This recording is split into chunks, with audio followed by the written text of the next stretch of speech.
Good evening, everyone. Good. Somebody said morning. Somebody been sleeping in. I don't know who it was. It's good to see everybody that's come out tonight. It's a cold night out there, isn't it? And blustery. That wind is absolutely blowing, but it'll be all right. You know that, don't you? I keep hoping really that it'll just get this cold, windy weather out of its system right now. And maybe it won't be this bad in December and January and February, but who knows? You know, we just take what God sends us and it'll be all right, okay? We want to have our ushers come forward, a song leader and piano player come forward, and we'll sing a song, take up the offering. And while they're on their way up, I just want to say a big thank you to all of you. First of all, for sticking around and hearing us sing this morning, and second of all, for the offering that you gave. I don't know exactly how much it was, not important, but it will go toward that project, that recording that we're trying to do. And we actually sat down in a room over here before everybody got here and went through all the suggestions. And, of course, we had suggestions, and we come up with a few songs that we're going to try to put on this project.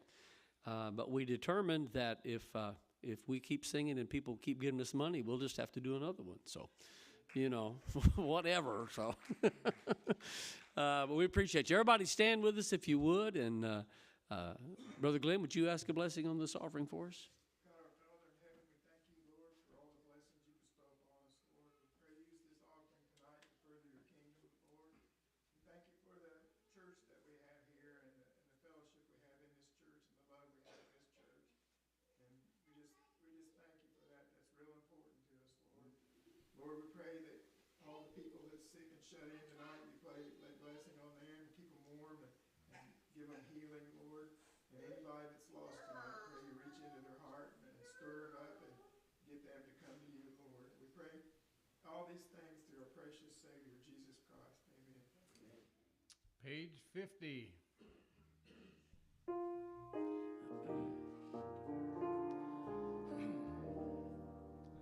God is so good. God is so good. God is so good. He's so good to me. He cares for me. He cares for me. He cares for me. He's so good to me.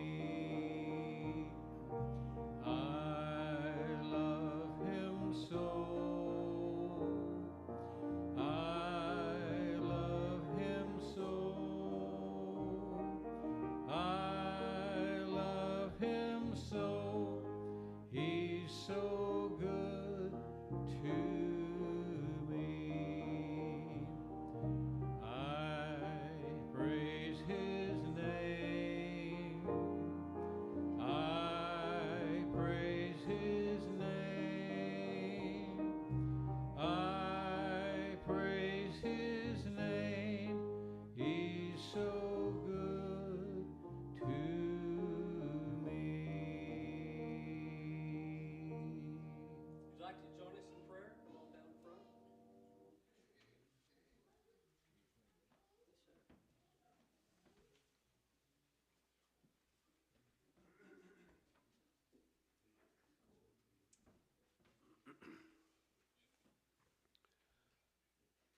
All right, as always, we have a lot to pray about. We, of course, have the basket that's full of names and probably issues tied to those names. And as I tell people from time to time, I don't know what's in there, but I think God can read every one of them. If he can read your mind, he can read your handwriting right there on them pieces of paper. So let's remember those. We got folks that are sick in the church. And in fact, there's a lot of people sick everywhere.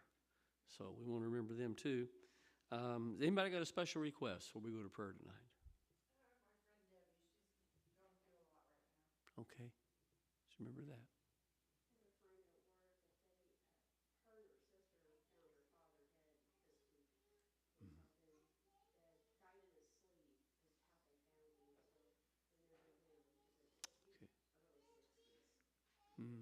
That's tough.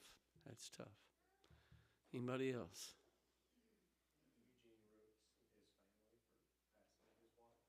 Okay. Okay. Anybody else got a request?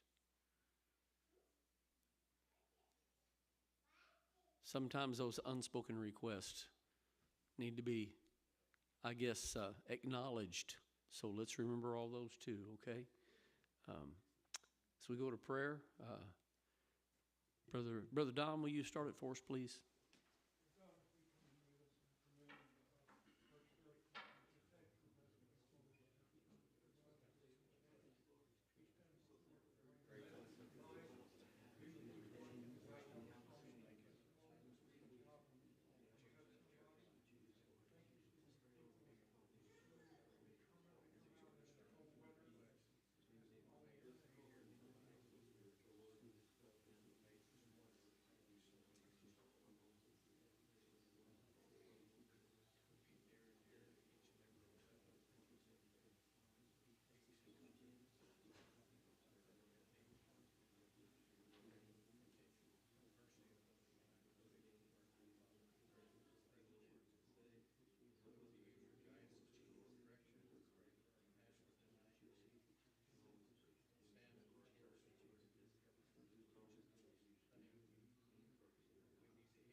All right, we're glad to have everybody here tonight, and it's the question was asked earlier, and I won't tell who asked it, but was asked by an individual, or it was kind of a comment, I guess, more than a question.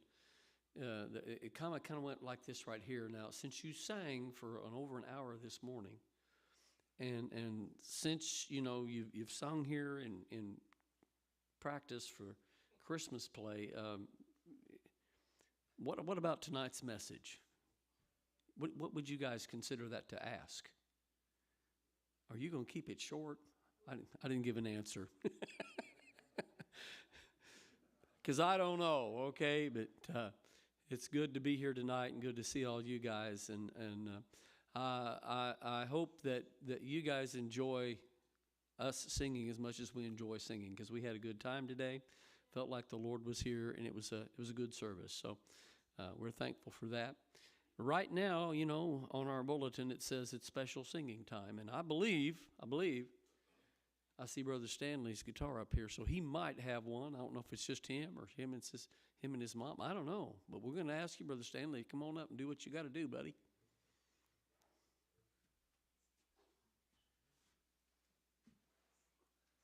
Looks like a solo tonight. It'll be all right.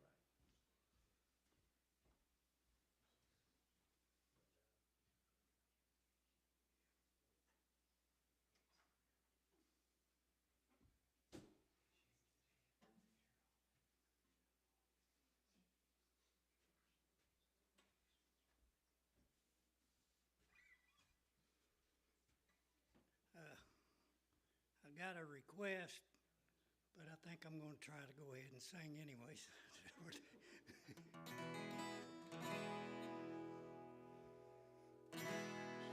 There is coming a day when this world shall melt away, and Jesus shall come to claim his own. No more tears, no pain, no woe in this wicked world we own. Will you be ready to go home? Will you be ready to go home, to live with him up there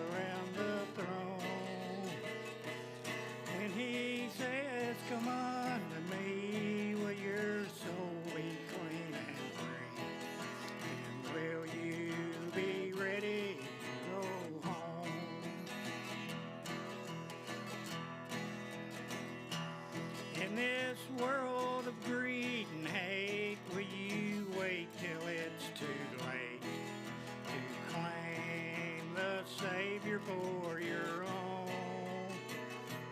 For he's coming someday to bear your soul away. Then will you be ready to go home? Will you be ready to go home, to live with him up there around the throne? When he says, come unto me, will your soul be clean and free? Then will you be ready to go home? As you travel day by day down life's long highway, are you on the road that leads to Rome? You'll travel in his light and pray both day and night, and you'll be ready to go home. Then you'll be ready to go home.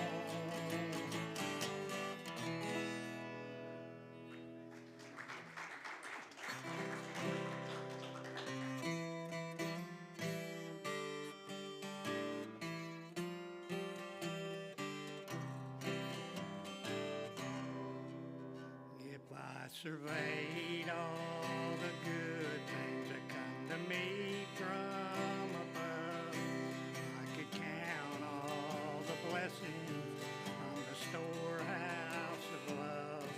Simply ask for a favor from beyond mortal king, and I'm sure that you grant it again. I want to stroll over heaven with you some glad day, when all our troubles and heartaches are vanished away. Then we'll enjoy the beauty where all things are new. Want to stroll over heaven with you.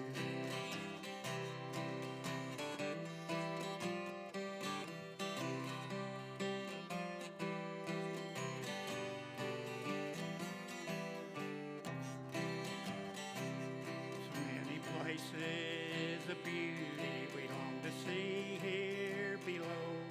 Time and treasures have kept us making plans, as you know. But in the morning of the rapture, together we'll stand anew, while I stroll over heaven with you. I want to stroll over heaven with you some glad day, when all our troubles and heartaches are vanished away. And we'll enjoy the beauty where all things are new. Want to stroll over heaven with you. I want to stroll over heaven with you.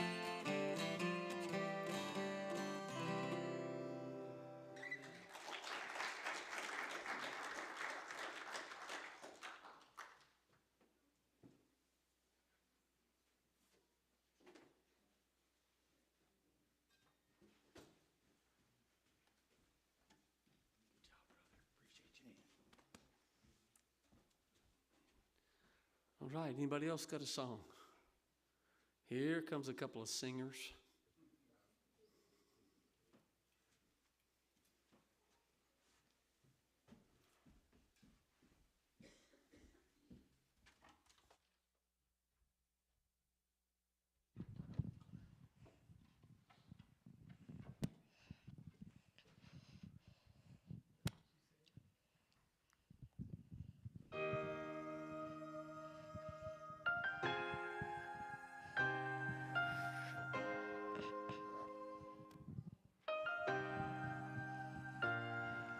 A restless generation, we're turning over every stone, hoping to find salvation in a world that's left us cold.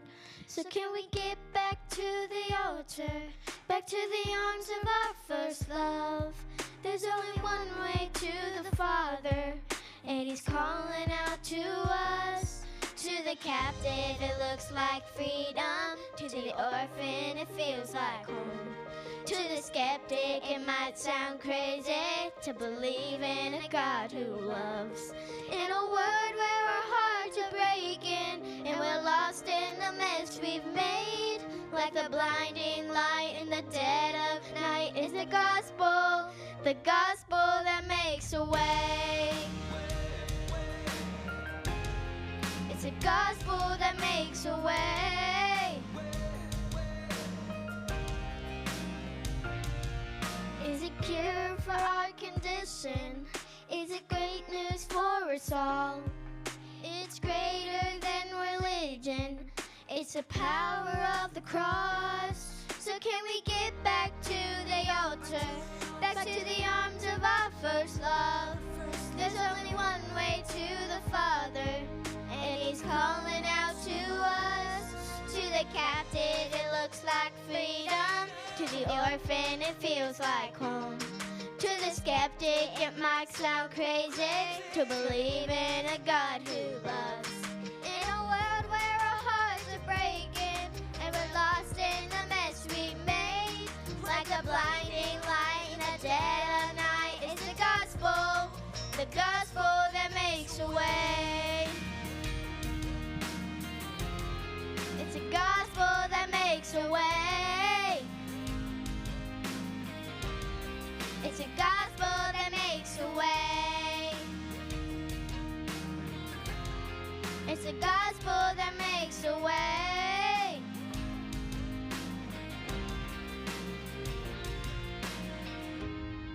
The amazing news of the gospel is not that we can receive Jesus into our lives, but that He's already received us into His.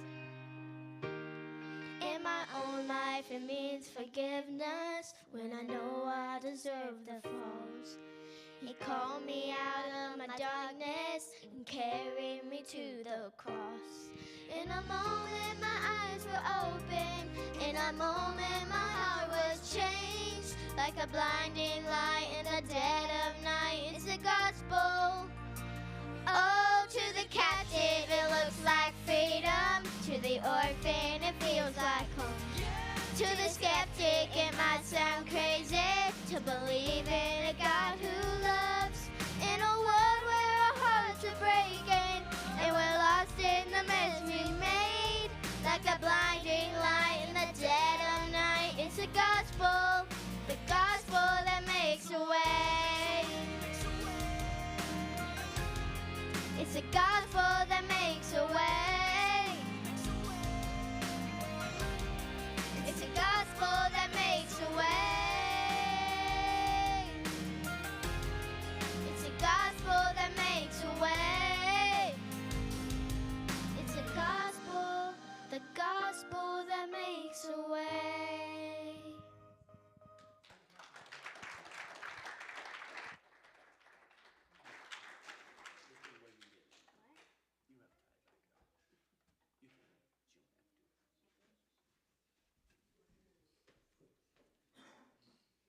Thank you, girls. Anybody else got one?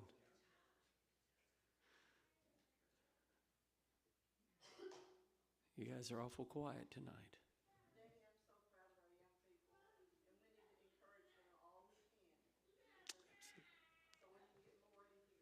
Absolutely.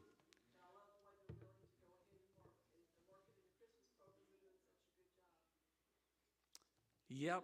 Speaking of the Christmas program, just in case you didn't know, it's this Saturday night at 6 o'clock. And Stephanie, I'm sorry, I didn't pay attention. What time are they all supposed to be here? 5? Okay. That way, about 5 o'clock. That way we can get you guys all dressed and everybody set where they need to be and get everything set up and ready to go, you know. Put the word out. It's not very long, okay, but it's to the point, and they have worked hard on it. So we want everybody to come, and especially tell friends, because it's Saturday night, And all you guys can tell other guys, say, look, this is a chance to take your wife out.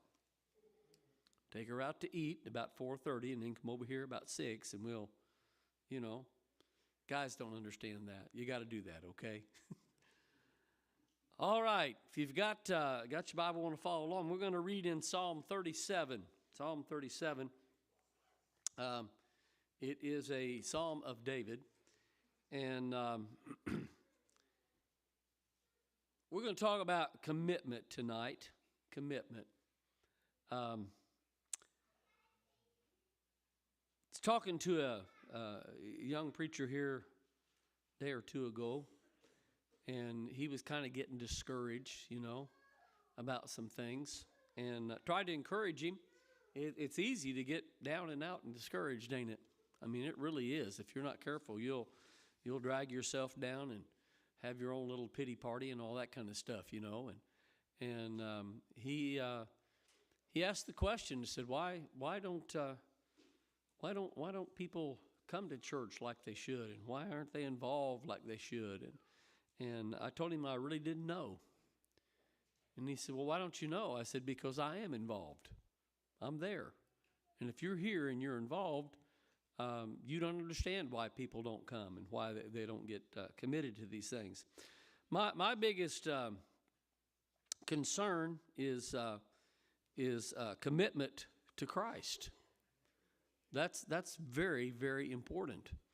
And you know, it's a situation in our world that we live in where there's a lot of things to get our attention. A lot of things that will draw us away from doing what we know we should do. And I think a lot of times we tie the thought of something like commitment to church attendance.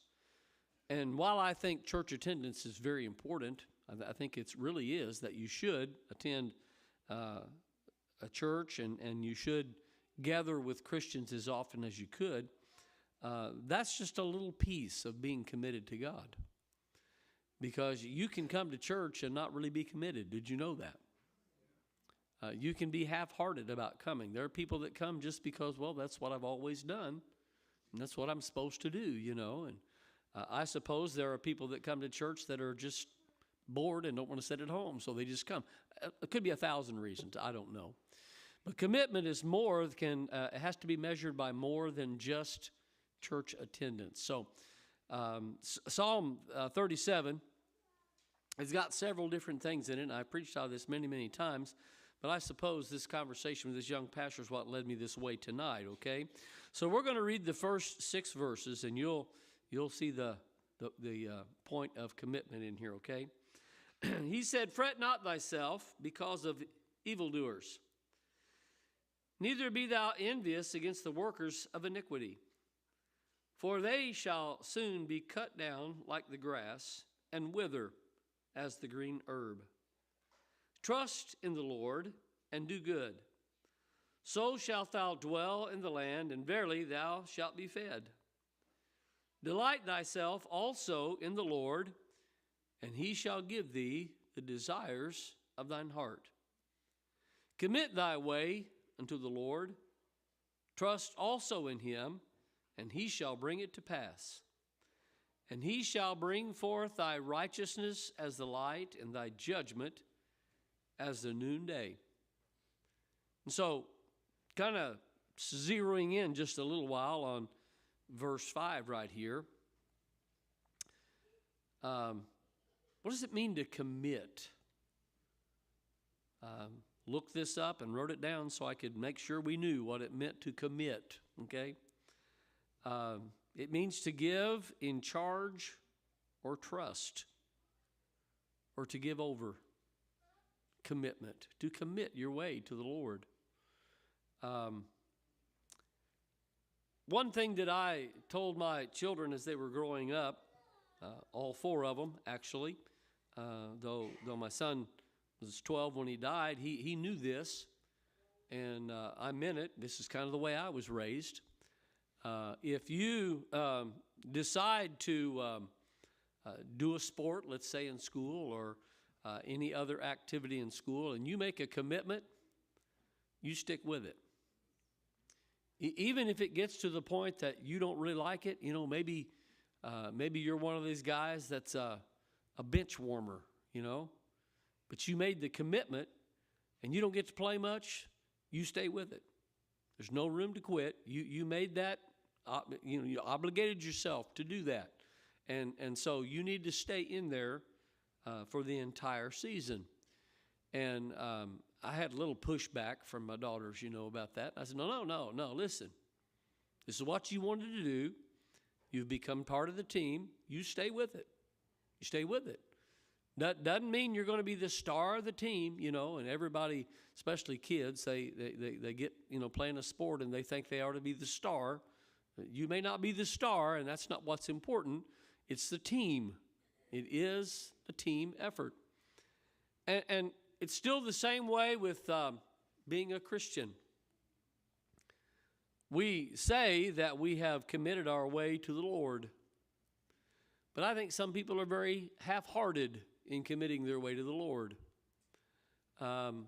Used to hear a very popular radio evangelist. He's been dead now many years. I won't tell you his name because it don't really make any difference. It's not important to you.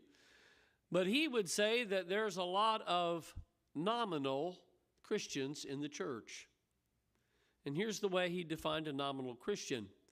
They're a Christian in name only. There's no evidence of a commitment to Jesus Christ. But that's important. You know that, don't you? If we're going to serve him, the Bible teaches us, we need to serve him with our whole heart. And not back up. Not back up. I feel like perhaps that there's a lot of people in the world, in the church world, that are nominal to a great degree.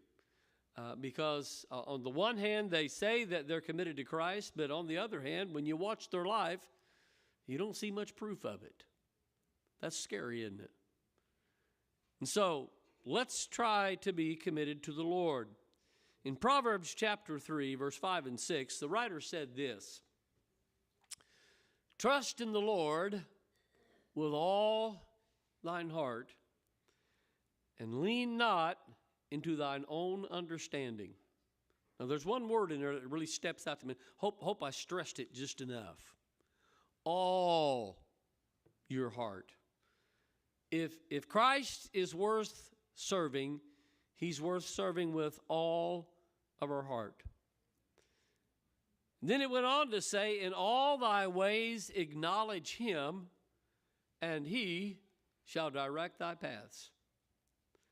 And some people think that he's asking an awful lot for us to be committed in that way with all of our heart. But then I have to stop and I have to ask myself this. If I think that he's asking too much of me to serve him and to trust him and to love him with all my heart, I got to ask myself this: what did he do for me? Because if you think about it, Christ was fully committed to coming to the world, wasn't he? Not just coming to the world, but he was fully committed to die for us. And I know that the night he was going to be arrested, that he prayed and he asked the Father, you know, if it be your will, let this cup pass from me. If there's another way, let's do it. But if not, then it's not my will, but your will be done. And Paul says that he came and he was obedient unto the Father all the way unto death. That's commitment. That's commitment. When I think about commitment, one of the big pictures I see in the Bible, in the New Testament, you'll read about over in Matthew chapter 14, is a man named Peter. And I remember several years ago, I don't know how many years ago it was, but it's a long time. I must have been up here to teach in SBBI or something. I can't remember. But Brother Jimmy McGahey asked me, he said, now, we're going to get the teachers all together from the Sunday school classes, and can you talk to them a little bit, you know? Give them a pep talk or something. I don't know what it was all about, but anyway, I was talking to them about commitment. I don't know if you remember that or not, Brother Jimmy, but I'll use this example. about Peter. Jesus had sent the disciples out by boat, and he went up into the hills to pray. And there was a little storm kind of came up, and right in the middle of the night, Jesus comes walking along on the water. Now, I don't know about you, but that would just freak me out a little bit, okay, to see somebody walking on water, okay? But they'd seen so many miracles from him. I don't know that that really puzzled them that much, although they were a little afraid, it said. And thinking it was a ghost, they cried out, and Jesus made this statement, you know, guys, it's me. You don't need to be afraid. And Peter makes a bold statement. He said, well, if it's you, as the King James says, bid me, or I would say, ask me to come out on the water to you. Now, we all know that story, don't we? You know, the one thing that everybody remembers about that story is that Peter sank. And that's all we want to dwell on, is that Peter sank. And he did, didn't he? And we know why that he sank. Because he took his eyes off the Lord. But I want to challenge you tonight, just like I did those teachers all those years ago, and I don't know how long ago it was, and maybe you can look it up, Jimmy, I don't know, but I don't have any way to do it. But I want to challenge you with this. You can't sink until you first get out of the boat.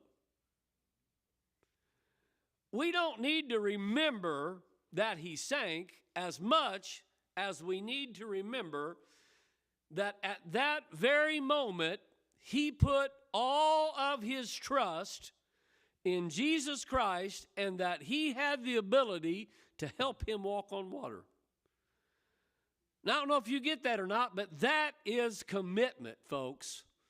Did you notice where the rest of the disciples were at? Still in the boat. So mock Peter all you want for sinking, but he's the only human being other than Jesus Christ that ever walked on water. And it's because he had that much trust in Jesus. He trusted him with all of his heart. He committed as soon as he put one leg on the outside of that boat.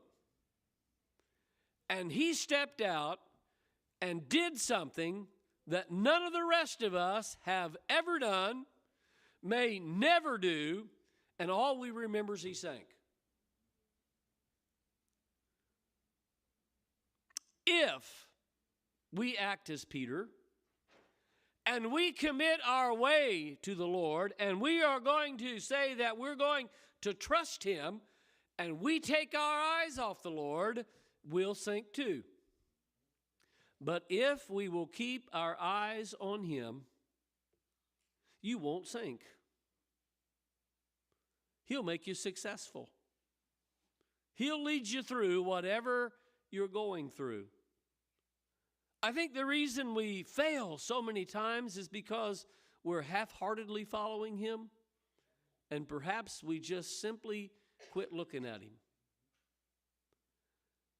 I love to sing as we did this morning. All four of us do. If you didn't notice that, we like it, okay? But you know what? It's not about us. It's not about us. Trying to stand up and preach, it's not about me. You know, I study and I try to get my thoughts together, and Brother Randy asked me tonight if I ever knew how long I was going to preach, and I told him, no, I don't know, because I don't write it all out and I don't have a clue, okay? But I try to study and prepare, but when it comes time to stand before any congregation, any group of people, anywhere, it's not about me. It's about presenting Christ, because I'm committed to pointing the way to him and to uplifting him. And Jesus said, if I be lifted up from the earth, I will draw all men unto me. And so, as we commit our life to him, we have to realize it's not about drawing recognition to us. And I think that that's a thing that happens a lot in the Christian world. I see people, I see entertainers, I see speakers that it just seems to be all about them, you know? And it doesn't need to be about us, because really it's not about us. We are mouthpieces. We are the hands. We are the feet of Jesus Christ. And we have committed our life to Him. And we have dedicated our life to Him. And we need to be like Peter. When we step out and we begin to serve Him, we need to keep our eyes on Him and not sink. Thankfully, if we do sink, He's still there, and we can still cry out like Peter did and say, Lord, save me. And He's still willing, even though we've been unfaithful, even though we've took our eyes off of Him, He is still faithful to reach out and to grab us and to rescue us. And very few of us here tonight, and I'm just taking the law of averages because I ain't reading your mind. Very few of us here would have the courage Peter did. Say, okay. Let me tell you, one of the hardest decisions I ever made in my life was to be saved. Because I knew from what I was taught growing up that when you commit your life to Jesus Christ, you're not in charge anymore. That's a hard one, ain't it? And let me tell you something. I like to be in charge. And I find myself still sometimes wanting to be in charge. Do you do that? But we can't do that because it's not about us. We got to turn to Him. We need to serve Him with, I'll say it this way, every fiber of our being. Because we owe it to Him. He gave us everything. I want to look at another famous incident that you guys all know about. In the book of Daniel, chapter 3. One of my favorite stories in the Bible, always has been, these three Hebrew boys. And it's easy to read it. It's easy to talk about it. But what I tried to do for just a few minutes this afternoon, when I sat down and started looking at this, I thought, you know what? Could I do what these guys did if I was in that situation? Because, folks, let me tell you something. This is total commitment. Do you know that? Total commitment. A nominal Christian will fold when their life is challenged. A true born-again child of God who's no longer afraid of death, and that's a tough one, isn't it? Because we all want to live. Let's face it, it's all we really know, right? So it's kind of understandable that we would want to live. But were it to come down to the point that you were faced with a decision, either stand up and live for Jesus Christ and be His representative, or lose your life, which would you choose? And I could hear it in your minds. Oh, I'd choose to die. Well, I hope you said that, and more than that, I hope you meant it. Because that's commitment, okay? See, I've told you, I've shared this with people all for years now, you know. Before I was a Christian, I was afraid to die. I was scared to death. I mean, so much so that I was afraid to go to sleep sometimes because I was afraid I'd die when I went to sleep. Too dumb to realize you don't have to be asleep to die. But that was a fear. And you know why I was afraid to die? Because I knew the consequence of not being ready to die. But since the time that I've given my life to Jesus Christ, it's been a long time ago, I'm not in a hurry to die. I'm not going to rush headlong in front of a train somewhere and try to kill myself. But I'm not afraid anymore. Because there's something better on the other side. And that's the attitude these young men had. See, I like their attitude. Because they're standing before Nebuchadnezzar, the most powerful man in the world. And you know what happens to most people when they get in around somebody that's even slightly famous? You know, I think a lot of times when I say things like that, I know I got a bunch of Andy Griffith fans here, right? You remember the episode when Barney gave the governor a ticket? Pretty bold, wasn't he? I mean, he writes a ticket for this big black Cadillac, and the chauffeur's out there, and the guy says, "Do you know who this belongs to?" And Barney says, I don't care if it belongs to the governor. He's parked in a no parking zone, and he's going to get a ticket. And the guy said, well, it just happens to belong to the governor. And what happened to Barney? His knees got weak, didn't he? But when everybody started making fun of him, he's like, nope, he deserves it. He's going to have the ticket, right? And so you know how the episode goes along, and finally the governor calls, and Barney's scared to death that he's going to get chewed out by the governor, and he's going to get fired and all that kind of stuff. And all the governor wants to do is come down and to shake his hand. And when the governor does, remember what happened to Barney? He just wilted.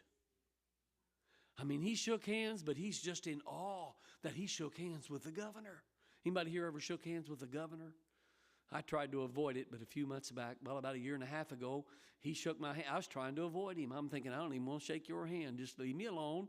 I'll do my thing, and you go your way. And he spoke. It's a groundbreaking for this building we added on to. And he was right in front of me, and I thought, boy, I got it made. I'm sitting by the mayor, who I didn't care about him either, but and the governor gets finished speaking, and he turns right around, sticks his hand right out in front of me, and I had to shake his hand or be like an idiot, And so I told the boss, I said, that's the hand that shook the hand, man. Can you believe that? I'm not going to wash it for a month like Barney, One thing I know about the governor of Kentucky, and it'd be true of the governor of Indiana, he's just a person. It's nobody to get tore up about, right? But man, what if it was the president? And right now it happens to be Donald Trump. And I know some of you are big fans, and some of you might not even like him. That's your business, okay? But if he came here, how many of you would get weak-kneed because, that's the president? People do, don't they? You can try to meet people that are famous. Maybe they're a sports hero. Maybe they're a musician or an actor or something, and they come around and you get all weak-kneed. And then you got the nerve to sit right there in that pew and say, listen, if my life was challenged for serving Jesus Christ, I'd stand up and serve him. And yet you get all weak when somebody comes around who's supposed to be important. We need to reevaluate here, mightn't we? These three Hebrew boys are standing in front of somebody that literally has the power to have them killed, or he has the power to let them go. It's kind of like when Jesus was standing before Pilate. And Pilate said to Jesus, don't you know that I have the power to have you crucified, and I have the power to set you free? What did Jesus tell Pilate? You wouldn't have any power at all, except it was given you by my Father which is in heaven. Now, I think that applies to our story of the three Hebrew boys here that are committed to serving God. They've already defied the order of the most powerful man in the world. They have already stood up when everybody else bowed down. And now they've been caught, and now they're standing in front of him. And now he's going to give them one more chance. And he said, boys, if you'll just bow down and worship, then you won't have to worry about it. But if you don't, we're going to throw you into the fiery furnace. And you can sit there in all of your bravery tonight and say, I'd do just like they did. And if you say that, you better prove it with your life. And you won't have to prove it by having your physical life challenged. You can prove it by how you represent him every day of your life among people that you come in contact with. Because if you can't do that, you won't stand up to this challenge, okay? I'm talking about real commitment, okay? To where you're just going to go so far that you can't turn around. When Peter stepped out of that boat, folks, there was no turning around, okay? It was either walk on the water or sink. That's the only two choices you had. That's kind of the choices these guys have got. And so here in Daniel chapter 3, look at what it says in verse 16, 17, and 18. It said, Shadrach, Meshach, and Abednego answered and said to the king, and I love their attitude. Oh, Nebuchadnezzar, we're not careful to answer thee in this matter.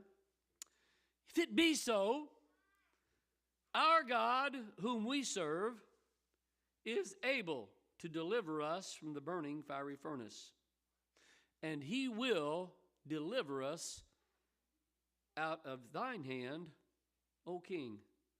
But if not, be it known unto thee, O king, that we will not serve thy gods, nor worship the golden image which thou hast set up. I like that attitude. Our God is able. He's able. Just because he's able, does that mean he's not going to let you die? Nope. Nope. Because he may use that as the way that you leave this world. We're all going to leave one way or another. You know that, don't you? And we really don't get to choose how we're going to leave, but we're all going to leave, and we're all going to leave by the doorway of death. That might be a shocking revelation to you, but we're all going to, okay? And these guys understand that, and they also understand that this God that they have made a commitment to can deliver them. Now, whether he will or not is the question. But they're so committed, they don't really even want to know the answer. They just know what he can do. And so we're going to trust him.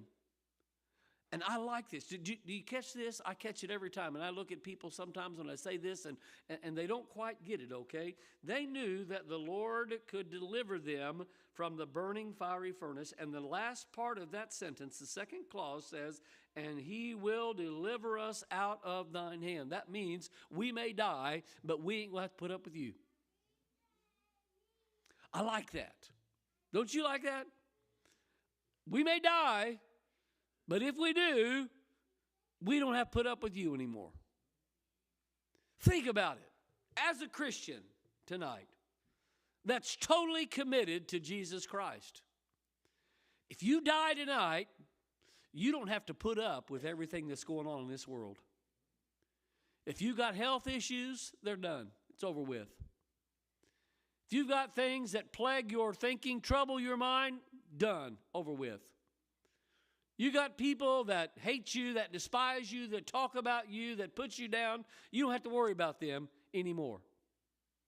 Now, he may decide to leave you here, and you'll still put up with that, or he may decide to take you out of here. But either way, how committed are you to following him? That's a great example. I think Peter's a great example, don't you? I think there's a lot of great examples I could have looked up here in the Bible, but for the sake of time, Brother Randy, I decided not to. So let's look at one more scripture real quick, okay? Because when I became a Christian, I've been taught all my life what that meant. It meant that I couldn't continue to live like I had been living. Not even part-time. Did you know there's no part-time Christians? Man, I tell you what, I learned years ago when I worked for that company and we traveled a lot. There was a lot of people there that said they were Christians. And I'm not one to question, okay, because it's not my place to. But you can show a lot of evidence to disprove that. And it was amazing to me. And some of them had leadership roles in the church. And it amazed me that when we would get out there away from everybody else, I'm talking hundreds, maybe thousands of miles away from everybody was, that they knew how much they changed in the way they lived. And it puzzled me. I had one fella, deacon in a church, I said something to him about it. And he said, he was a black fella, and I liked him. He was a good customer that I had. And he said, brother, he said, the good book told us that we need to experience everything. And his name was Thomas. And I said, Thomas, I don't think I've ever read that. Can you show that to me? Oh, brother, he said, you can look it up. I said, I've never read it. You know why? Because it ain't in there. I mean, folks, if you live in Edinburgh, Indiana, and you're a Christian here, be one when you're in Europe. Be one when you're in Hawaii. Be one when you're on the cruise ship. Be one when you're on the business trip. If you're going to be one, be one. Commit to it. Accept that's what you are. That's who you are. Because that, my friend, is what Jesus Christ demands of us. Matthew chapter 16, verse 24, 25, and 26. Listen to what he said. If any man will come after me. You guys all know this. We've heard it before, right? But I got to drive the point home. If any man will come after me, number one, let him deny himself. You're not in charge anymore. If you're going to come to Christ, you're not in charge anymore. He must become Lord of your life. Your will must adapt to His will, because yours doesn't matter anymore. Trust me, I've learned this the hard way. There's times that I felt like, well, you know, I'm still living for the Lord. I can go over here and do this instead of going and doing what I feel like I should do. It didn't work too good. I got convicted. Anybody here ever took a whipping from the Lord? I mean, beat me with a stick, but don't let Him whip me, okay? That hurts so much worse. But when He said deny self, you're no longer in control. That kind of goes along with what Paul said when he said, don't you know? Well, King James, what know ye not? That your body is the temple of the Holy Ghost which dwells in you. And you're not your own. Friends, we were bought with a price. And when we make a commitment to follow Christ, we're not our own. We now belong to Him. And Jesus said that's what we got to do to even be His disciple, right? Number one, let him deny himself. Number two, take up your cross. And that, by the way, means that you have something that God has for you to do, and you need to get busy about it. Kind of like when Jesus was 12 years old and He stayed back in the temple. Remember that story in Jerusalem? And Mary and Joseph got worried and they came back and she scolded Him. I think, in the first 12 years, she forgot who He really was, okay? And she scolded Him, saying, why are you treating me and your Father this way? And Jesus said, wished you not that I must be about my Father's business? I think that woke Mary up to realize, you know what? This boy don't belong to me. He belongs to the Father. Do you understand that if you're still working a job, you don't belong to the boss, you don't belong to the company, you belong to Jesus Christ first and foremost. And whatever He's called you to do, that's what you've got to do. That's taking up your cross. And then He said, follow me. Well, how far? How far? All the way, Brother Robbie said. Well, what is all the way? Death. Follow me. You see, He's not asking us to do anything that He hasn't done for Himself. He's already gone all the way for us, hadn't He? He died for us.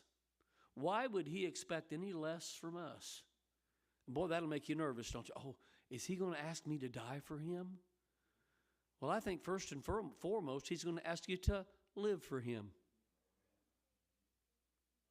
And if you'll live for Him, dying for Him won't be hard to do. He just won't. Let's go on with the scripture. He said, for whosoever shall save his life shall lose it, and whosoever will lose his life for my sake shall find it. Now, does that mean dying? Or does that just mean turning your back on yourself? Really, it's more turning your back on yourself than it is dying, right? To lose your life, you give up control. You've let Him have control of your life. You've let Him lead. You've let Him guide, okay? Then he went on to say, for what is a man profited if he shall gain the whole world and lose his own soul? Or what shall a man give in exchange for his soul? Now, I'm going to tell you what that is. That is Jesus' definition of commitment. I'm in it all the way. I'm all the way in, and I'm not going to back out. And whatever it takes, I'm going to serve Him.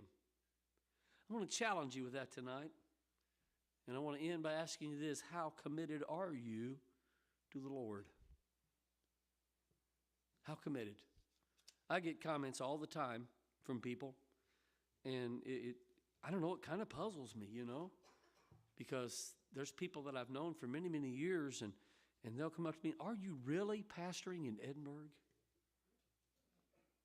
Yeah. Man, you mean you drive up there every weekend? Yeah. Man. Well, do you know why I do it? Because that's what I'm supposed to do. And you know how long I'm going to do it? As long as I'm supposed to do it. And there'll come a day, and don't hit me after church with all your whining and crying and shedding tears, that the Lord's going to tell me, quit driving up here and go somewhere else. And when he does, guess what I'm going to do? I'm going to quit driving up here and I'm going to go somewhere else. But until that time, I'm committed to serving him. And miles don't matter. And the hours don't matter. It's doing what he called me to do. And if he calls me somewhere else, that's where I'll go. And if he calls me to another vocation, that's what I'll do. And I'm thankful that I work for the people that I work for, because they're good Christian people and they understand my commitment to serving Christ. And it was understood to start with, and I didn't bring the subject up, they did. They said, listen, if there's something you got to do for the church, you just go. You just go. You ever work for somebody that said, well, no, I don't know, man, I'm blessed. Let me tell you I am. Because, if it's a funeral, it's like, go. Well, I got to go to Indiana. Well, go. I remember when I first came here, first year here, we lost two great men as far as I'm concerned. We lost Brother Chester Caudle, and we lost Brother Roy McGahey. Was it same day or a day apart? Maybe it was. It was real close. And one of their funerals was on Tuesday, and one of them was on Thursday. And so I had part in the one on Tuesday, and after the funeral, I knew there were some things at work I needed to do, and so I showed up, and the boss come in. He said, what are you doing here? And I said, well, I don't have another funeral till tomorrow, and so I knew I had some stuff that I needed to do here. And so I thought I'd come do it. He said, just get out of here and get back to Indiana where you belong. Because that's more important than what you've got to do for me. And you know what? I thank God for that. But not all employees are that way, are they? A lot of employers are not that way. But you know what?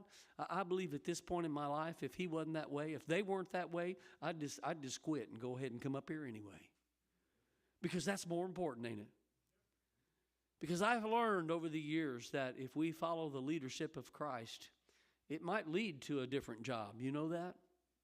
It might. Yeah, I was making good money in the company I worked for, but when it got to the point it was wearing me out and it was keeping me from doing the work of the Lord, I said, you know what, guys, I've had it. I'm sorry, but I'm out of here.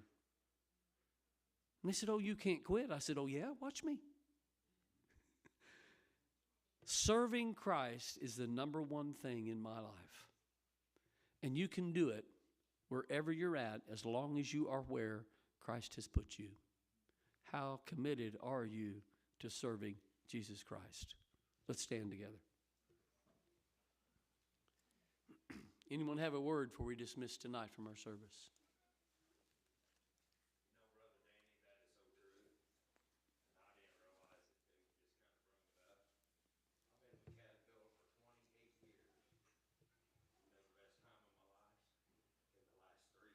Yeah. Because when I go to work, I don't have no worries. Because that's nothing. There's somebody more important in my life Yeah. than that work and being out there. So it makes you enjoy what you do every day because you're with him. Yeah. So that is so true. Yeah. And he can use you wherever you're at, Robbie. Oh, and he does. Yeah. He don't care. Yeah. That's when the commitment really shines through, is if you do it out there in the world. Anybody else got something? If not, we thank God for you.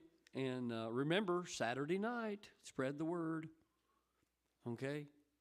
Might have to put a one call out to the membership, Jessica, to let them know that there's a Christmas program. I'm kidding. But spread the word. Let people know, and I know it's a Saturday night, and maybe they don't want to, take away from a lot of time. Just tell them it's short, it's to the point, and you'll enjoy it, okay? Because the kids are involved, and I always enjoy when the kids are involved. I do. And we got some big kids, too. There's 2 or 3 of them, and we got 2 or 3 of them dressed up like angels, and from my perspective, they could use a little bigger wings, but no, you know. I'm just saying they look more like bumblebees than they do. But get the word out, okay? And if you're in the program, try to be here about 5 o'clock so that we can get everything ready and everybody can get dressed and we get ready to go, okay? Love you and appreciate you, and live for Christ no matter where you are. Business meeting Wednesday night. That's right. Thank you, brother. I'm thankful I don't have to moderate those things anymore. Well, yeah, I do. I do New Hopes once in a while. If the pastor's not there, them deacons will wimp out and say, well, he ain't going to make it. Can you moderate? I said, yeah, but you won't like it. Yeah, they do. It's all right. But anyway, I still do it once in a while. But remember that too. And if you're a member, you ought to be here. You ought to be here and take part. All right. You're all standing with us, and that's a wonderful thing. I'm going to ask Brother Mark McGahey if he will dismiss us in this word of prayer.